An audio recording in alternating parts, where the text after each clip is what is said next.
This is their stuff, Coach.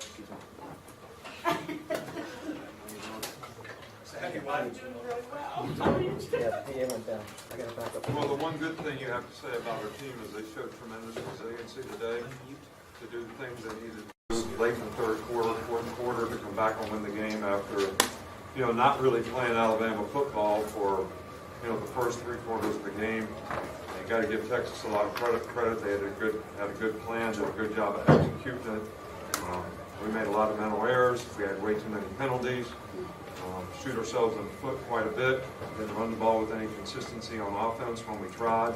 In one stretch in the game where we went 3 and out 5 straight times in the, second and third quarter, which, we had great field position a couple times, couldn't take advantage of it. So there's a tremendous amount of things that we can learn from as a team. What I told the team is, if you practice hard, the game is easy. If you don't push yourself in practice, then the game becomes hard. But the resiliency our guys showed to make plays at the end of the game when they, we needed them to make them, they made them. So, you got to say that's great from a competitive standpoint. I think it's great from a team character standpoint. But if we're going to be the kind of team that we want to be, that we're capable of being, we're going to have to play better down in and down out. As I told the players before this game, this is like playing an SEC game on the road. This kind of atmosphere, this kind of team that we're playing. Texas has a lot better team than people give them credit for, and they're going to be in the SEC. And if they were in the SEC right now, they're probably in the top half of the league. So this was a real test for us, and we didn't play as well as we'd like to play from beginning to end, but in the end, when we had to make plays, the players did a great job of making the plays they needed to make. So perseverance, resiliency, ability to overcome adversity, got to give them an A for all that. But, not so good with some of the other execution that we had earlier in the game, and we got to get it fixed. And I think it's all things that we can get fixed. Okay, well, open it up. Just go ahead. The undisciplined penalties, how much do you attribute that to the crowd noise and heat? Is that, you're always talking about? When you have a false start on offense because the crowd noise is going, and if you jump off sides on defense, that doesn't have anything to do with crowd noise. Block a guy in the back, that doesn't have anything to do with crowd noise. All right, so a lot of them are undisciplined penalties. But we have to be able to play and manage crowd noise if we're going to play in this league, in the SEC, and because every place we play is going to be like this. So this was nothing new. Coach, you talk about the kicking game with Will and how much he's meant this game and really the whole season for you so far? Well, Will has been a consistent performer for us for several years now. I mean, I've never been around a guy that had a perfect season. He actually had a perfect season as a kicker, never missed an extra point, never missed a field goal. And, had a game winner today. I don't know if that's his first, but I had total confidence in him that he just did a great job on kickoffs. I think, Will Anderson got a piece of the field goal right before the half, which turned out to be huge. So, but Will has done a phenomenal job for us. One of the most consistent performers on our team. Coach, can you talk about Bryce Young's composure? We saw it in the Iron Bowl, we saw it again, how that moment just isn't too big for him. Yeah, well, I had a lot of confidence in our offense. We went for it and needed an inch and didn't get it, which we could have kicked a field goal there and went up by 4 and made them score a touchdown. If they'd have scored a touchdown, we'd have probably never got the ball back. I knew that if we could, shrink the game enough that we got the ball back, that he'd do a good job in 2 minutes. He does it all the time. So players made plays when they had to make them. He made them the drive before that and that particular drive. And to get us down there when we didn't make it on 4th down. So 3 straight drives in a row kind of took the game over. What did you see on those 5 straight 3-and-outs? What was the inconsistency? Well, we didn't block them very well up front. Didn't protect very well. Got pressure in the pocket. Wasn't very effective throwing the ball. Didn't get people open. Probably need to do a better job from a planning standpoint the way they played us. So, just all comes down to executing. When you're playing games like this, you got to focus on what's in front of you. You can't worry about all the other stuff that's going on, what people say, what they say on ESPN, what you all say, how much you're favored in the game. You got to focus on what's in front of you. If you're an offensive lineman, that's the guy you got to block. If you're a receiver, that's the guy you got to beat. If you're a quarterback, you got to take what the defense gives you. If you're a runner, you got to press the hole and make the right cuts. So we didn't do any of that stuff the way we need to.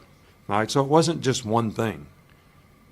But you got to be able to stay focused on that, and then you can't put yourself behind the 8-ball. We get so many second and long and third and longs, all right, that you're at a real disadvantage to yourself. So we got to do a better job on all those downs so we don't put ourselves in those situations. What did you see from Terry and Arnold after you entered the game, cornerback? I thought he played much better. We got a lot of competition at corner, so I kind of go by who played the best. We started Kyrie, he got beat a couple times. I got confidence in all of them. But when Terry went in the game, I thought he did a really good job. Made a couple really nice plays. What do you make of Will Anderson's game? Well, he got a couple penalties, but other than that, he played really well, and he made a big play at the end of the game when he got the sack.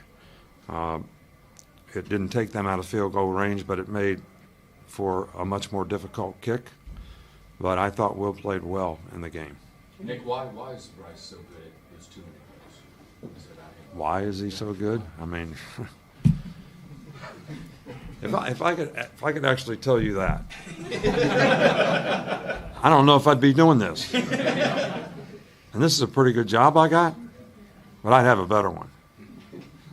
No, he's the guy studies. He prepares well for the game. He understands exactly what the defense is in and what they're going to do. He understands protections. He knows how to protect himself. Knows when he's got to throw the ball hot. He's athletic enough to extend plays and make plays. And he's accurate throwing the ball. And he's very, very instinctive. I mean, he plays quarterback like a point guard in basketball. And, it's just he's got talent. But he doesn't just play with his talent. He's very well prepared and knows exactly what the game plan is and what he needs to do to execute it. And players around him got to play well too. Quarterback's a hard position to play when the players around you don't play well. 2 more, Aaron, and then Katie. What did you think of the Texas quarterback Quinn Ewers when he was in the game? And how do you think his absence affected him? Well, I really don't know. I thought the quarterback that went out of the game was playing really well, made some really good throws, early in the game. He's a very talented guy. But I thought the quarterback that came in the game did a really good job, too. He scrambled and extended some plays maybe the other guy wouldn't have been able to in critical situations because he's very athletic. But our guys played better as the game went on. We played better in the second half on defense, I thought. We pressured and affected the quarterback a little more. So, but, they do a lot of shifting and motioning and adjusting, and we messed a couple of those things up early in the game. I think sometimes that messes with guys' confidence. And once we settled down, I thought we played a little better. Katie, we'll finish up with you. You already talked about Will's field goal and Will blocking the kick at the end of the first half, but Burnham flipped the field a couple times. How important can special teams be in close games like this? Well, they can be extremely important. I mean, you won't talk about field position got flipped, in the second half, all because of the kicking game. They got the ball. We stopped them. Their punter punts the ball about 60 yards. We go 3 and out. Our guy punts it 35 yards. We stop them. They punt it, and it's on the 1 yard line. So, people don't talk about that. But that's how special teams affect the game, and it affects field position. And every 100 yards of field position in a game means 6 points most of the time. So it's critical, and that's why your specialists have to execute, and your teams have to do a great job of controlling vertical field position by the way they played. And I thought our teams did a pretty good job today, but we just got to be more consistent with the specialist. All right, Coach, that's all we got. Thank you. All right, thank you. Guys, one thing, after looking up some records, that's the first game-winning kick under 5